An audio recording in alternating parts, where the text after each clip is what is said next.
Pozdrav svima, dobrodošli na novi video u kojem ću pričati o pjesmi Leda i vatre, serijalu knjiga epske fantastike po kojem je snimljena i serija poznata pod nazivom Igra prijestolja. Prva stvar koju trebate znati prije nego što se upustite u čitanje serijala pjesma Leda i vatre jeste da serijal nije završen. Pisac serijala je George Martin. On je zamislio da se serijal sastoji od 7 knjiga, ali u vrijeme objave ovoga videa, 2 zadnje knjige su još uvijek u procesu pisanja. Pjesma Leda i vatre odvija se na zamišljenim kontinentima Westeros i Essos. Svako poglavlje u priči pratimo iz perspektive jednog lika i kako priča napreduje dobijamo sve više point of view likova. Martin je veliku inspiraciju crpio iz stvarne historije, polazeći od historije Engleske, zatim stogodišnji rat, križarski ratovi, ratovi ruža, rimska historija. Također, Martina su inspirisali i francuski historijski romani Prokleti kraljevi od pisca Maurice'a Drouina, koji govore o francuskoj monarhiji u 13. i 14. stoljeću.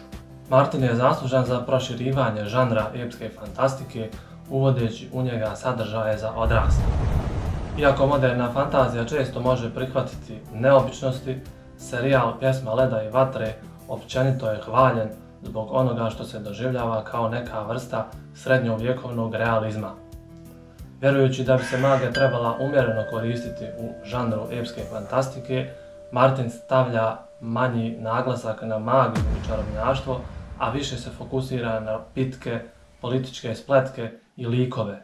U Martinovim očima književno učinkovita magija treba predstavljati čudne i opasne sile izvan ljudskog razumijevanja, a ne napredne vanzemaljske tehnologije ili formulacijske čarolije.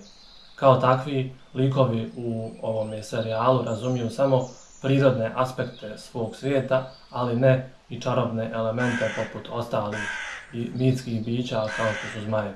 Prve 3 knjige Igra prijestolja, Sudar kraljeva i Oluja mačeva čine prvi dio jedne velike priče koja će se nastaviti u ostalim knjigama. Priča u Igri prijestolja počinje 15 godina nakon što je Robert Baratheon digao revoluciju protiv ludog kralja Aerysa II. Targaryena, koja je prerasla u najkrvaviji građanski rat koji je 7 kraljevstava vidjelo i u kojem je okončana 300 godina duga vladavina kuće Targaryena. Sada kralj Robert Baratheon dolazi u Zimovrel u kojem živi porodica Stark koja vlada sjeverom. Kralj traži da Eddard Stark, koji je sa njim učestvovao u pomenutoj revoluciji, dođe u kraljev Grudobran kako bi bio njegova desna ruka i upravitelj 7 kraljevstava. Eddard Stark će kao i uvijek kada je u pitanju dužnost i čast imena Stark izabrati teži put i pristati da bude kraljeva desna ruka. On će u kraljev Grudobran povesti i svoje 2 kćeri, Sansu i Ariju, dok će u Zimovrelu ostati njegov najstariji sin Robb, te sinovi Rickon i Bran. To je prva radnja koju pratimo na početku serijala i koju možemo nazvati borba za moć željeznog prijestolja među velikim kućama Westerosa. Druga radnja se odvija sjeverno od Zimovrela gdje se nalazi 8000 godina star ledeni zid.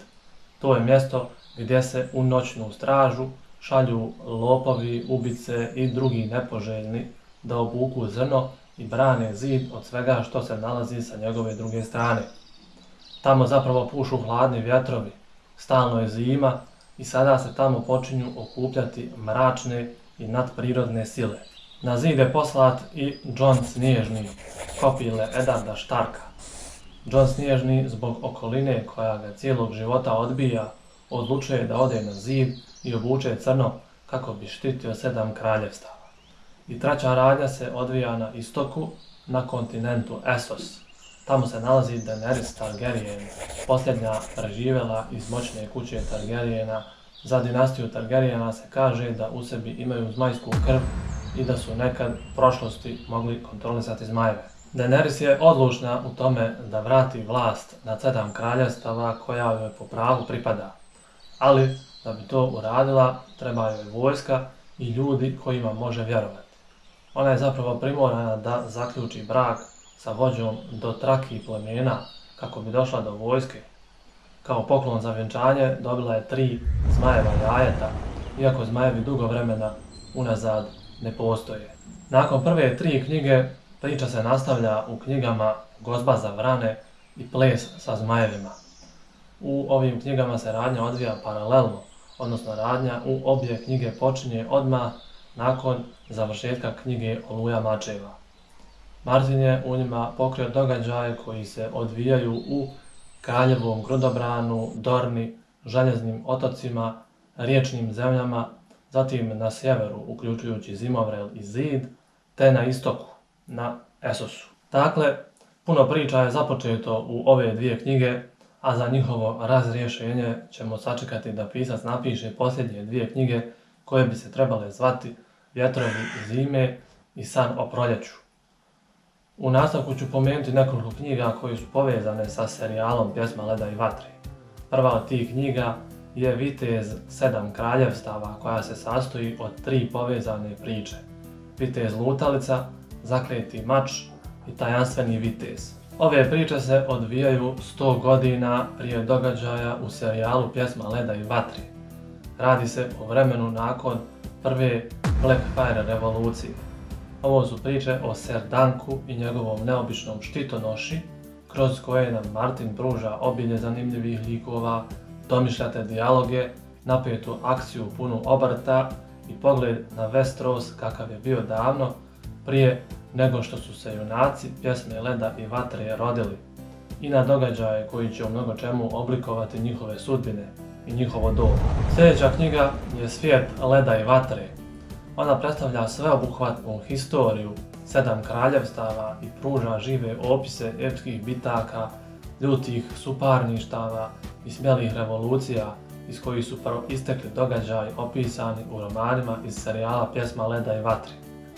Ovo je zajedničko djelo Martina i njegovih dugogodišnjih saradnika Elija Garcije i Linde Antonson. I posljednja knjiga koju bi pomenuo je Vatra i krv, koja predstavlja prvi dio historije kuće Targaryen. Zapravo nekoliko stoljeća prije događaja koji se odigravaju u Pjesmi leda i vatre, kuća Targaryena, jedina porodica zmajskih gospodara koja je preživjela propast Valirije, naselila se na Zmajkamenu i odatle počela svoje osvajanje Westerosa. Knjiga Vatra i krv započinje od legendarnog Egona Osvajača koji je skovao gvozdeni prijestol, a nastavlja se pripovjedajući o pokoljenjima Targaryena koji su se borili da održe tu znamenitu vladarsku stolicu sve do izbijanja građanskog rata koji umalo nije zatro cijelu dinastiju. Kao što sam već pomenuo, ovo je prvi dio historije Targaryena, a Martin ima u planu da napiše još jedan. Bilo bi to sve za ovaj video. Hvala vam na pažnji i želim vam ugodan dan.